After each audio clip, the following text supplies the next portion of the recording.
Pakinggan po natin itong, dali lang ito pong report sa bayan ni Pangulong Marcos after niyang magbiyahe sa Brunei at saka ho sa Singapore. Napakaganda nito. Mula mismo sa kanyang pahayag at ginamit pa niya yung kanyang sariling social media account. Ibang klase talaga ng ating Pangulo, ano? Ito, pakinggan po natin para madinig niyo ang kanyang report after ng matagumpay na biyahe. Good morning po at magandang umaga. Hatid ko po ang pasalubong ng magandang balita para sa inyong lahat pagkatapos ng aking state visit sa Brunei Darussalam at yung aking working visit sa Singapore. It is my inaugural state visit to Brunei Darussalam, an ASEAN neighbor, and this is the first time that a Philippine leader will deliver the keynote speech at the International Institute for Strategic Studies, also known as the Shangri-La Dialogue in Singapore. Both visits were productive and engaging. I met with His Majesty Sultan Haji Hassan al-Bolkiah Muizzuddin Wadwala and comprehensively discussed the state of our overall bilateral ties. This year marks 40 years of diplomatic relations between our two countries, and our conversation covered many facets of our relations, from defense and security, maritime cooperation, economic cooperation, and people-to-people exchanges. We aspired for stronger bilateral cooperation to work together to ensure that peace and security reigns in the ASEAN region. The visit was a success as we signed 3 memoranda of understanding, 1 letter of intent. The 3 MOUs signed during the visit on tourism cooperation, on international convention and the standards of training and certification and watchkeeping for seafarers, and on maritime cooperation. The MOU on tourism cooperation will provide our respective tourism agencies a definite roadmap to ensure a sustainable and continuous stream of tourists who will be attracted to visit and to explore each other's countries. Through the MOU on STCW, our overseas Filipino seafarers who were issued Philippine national certificates are now recognized in Brunei. Finally, the signing of the MOU on maritime cooperation provides Brunei and the Philippines a good foundation for maritime activities to be undertaken jointly. Our respective agencies have also signed a letter of intent on agricultural cooperation, which will serve as a precursor for further cooperation ensuring food security between our two countries. In addition to these successes on the bilateral front, we also further assured Brunei that it can count on the Philippines' support on regional affairs, as we stated our clear position for Brunei to establish the ASEAN Center for Climate Change. While in Brunei, our key government players and business sector engaged in productive dialogue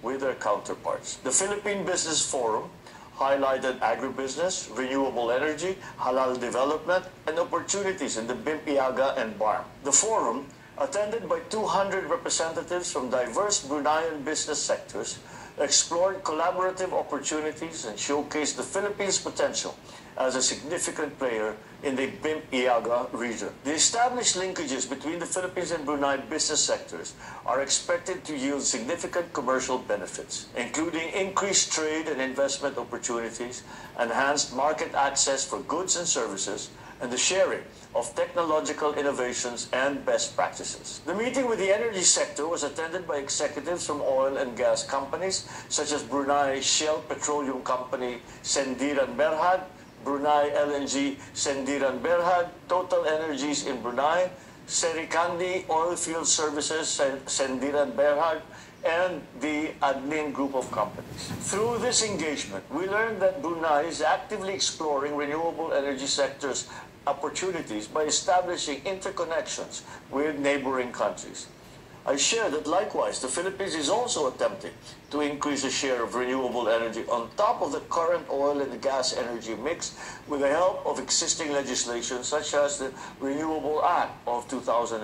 We assure Bruneian businessmen that Philippine government is committed to encourage foreign investors and players in the renewable sector, and in the process continue to boost our country's trajectory in economic, sustainable, and inclusive growth. Mga kababayan, we will continue to work to realize our dream of being a high-income economy by 2040.